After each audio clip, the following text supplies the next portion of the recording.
Keripik pisang crispy modal kecil untungnya besar. Pernah nggak sih kalian pikir dari buah pisang yang harganya murah bisa berubah jadi camilan renyah yang laris manis? Bahkan banyak orang yang memulai usaha dari rumah hanya dengan beberapa tandon pisang saja, kompor sederhana, dan sedikit kreativitas, lalu menghasilkan keuntungan setiap hari. Keripik pisang crispy adalah salah satu camilan yang hampir tidak pernah sepi peminat. Rasanya gurih, renyah, dan bisa dikreasikan dengan berbagai varian rasa seperti coklat, keju, balado, sampai matcha. Menariknya lagi, usaha ini bisa dimulai dengan modal yang relatif kecil, tapi jika dikelola dengan baik, potensi keuntungannya cukup menjanjikan. Di video kali ini, kita akan bahas bagaimana cara memulai bisnis keripik pisang crispy dari nol. Mulai dari memilih bahan yang tepat, proses pembuatan, hingga tips agar produk bisa laris di pasaran. Jadi, pastikan tonton video ini sampai selesai ya.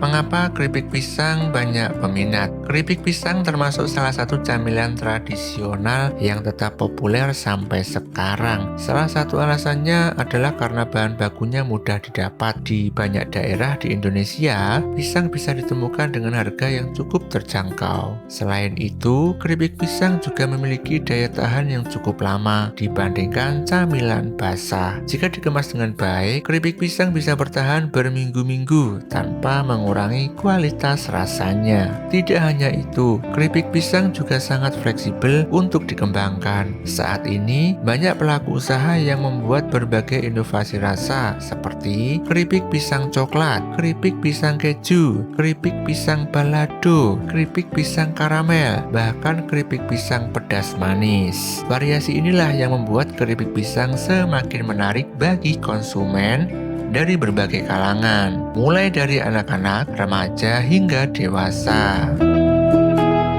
Memilih pisang yang tepat. Salah satu kunci keripik pisang yang renyah dan enak adalah pemilihan jenis pisang. Tidak semua pisang cocok untuk dibuat keripik ya. Beberapa jenis pisang yang paling sering digunakan antara lain pisang kepok, pisang tanduk, dan pisang nangka. Jenis pisang ini memiliki tekstur yang lebih padat sehingga hasil keripiknya lebih renyah dan tidak mudah hancur saat digoreng. Selain jenisnya, tingkat kematangan pisang juga penting loh. Untuk keripik, sebaiknya gunakan pisang yang masih setengah matang atau masih agak keras. Jika pisang terlalu matang, hasil keripik biasanya menjadi lembek dan kurang renyah.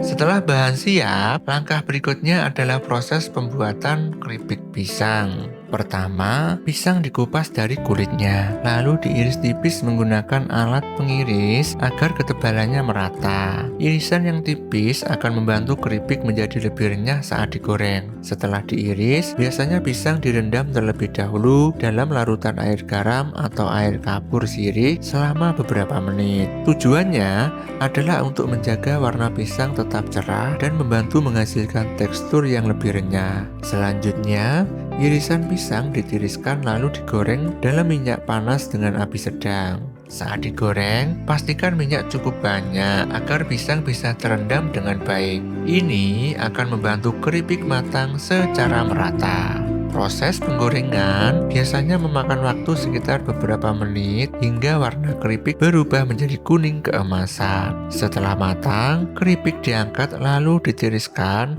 agar minyaknya berkurang.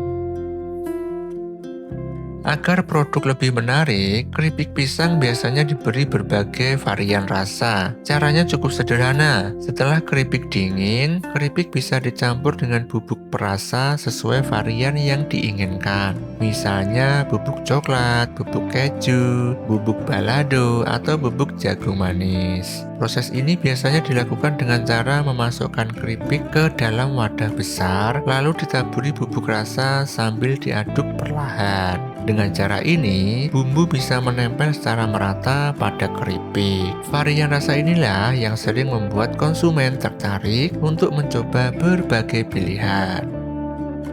Selain rasa, kemasan juga sangat mempengaruhi penjualan ya. Keripik pisang yang dikemas dengan rapi dan menarik biasanya lebih mudah dilirik oleh pembeli. Saat ini, banyak pelaku usaha menggunakan kemasan plastik standing pouch dengan desain label yang menarik. Kemasan seperti ini tidak hanya terlihat profesional, tetapi juga membantu menjaga kerenyahan keripik. Jangan lupa cantumkan juga nama produk, varian rasa, dan kontak pemesanan pada kemasan. Hal sederhana seperti ini bisa membantu meningkatkan kepercayaan pembeli. Untuk pemasaran, ada banyak cara yang bisa dilakukan. Keripik pisang bisa dijual di warung, dititipkan di toko oleh-oleh, atau dijual secara online melalui media sosial. Saat ini, banyak juga pelaku usaha yang memanfaatkan platform seperti WhatsApp, Facebook, dan Marketplace untuk menjangkau lebih banyak pelanggan. Jika kualitas produk bagus dan rasanya yang konsisten, biasanya pelanggan akan kembali membeli. Bahkan tidak sedikit usaha keripik pisang rumahan yang akhirnya berkembang menjadi bisnis yang cukup besar. Bisnis keripik pisang crispy adalah salah satu peluang usaha rumahan yang cukup menjanjikan. Bahan bakunya mudah didapat, proses pembuatannya tidak terlalu rumit, dan pasarnya juga sangat luas. Yang terpenting adalah menjaga kualitas rasa, kebersihan produk, dan kemasan yang menarik. Siapa tahu dari usaha kecil seperti ini, kamu bisa membangun bisnis camilan yang sukses di masa depan. Jika kamu suka konten tentang ide bisnis rumahan seperti ini, jangan lupa tekan tombol like, subscribe, dan share video ini ke teman-temanmu ya. Sampai jumpa di video berikutnya.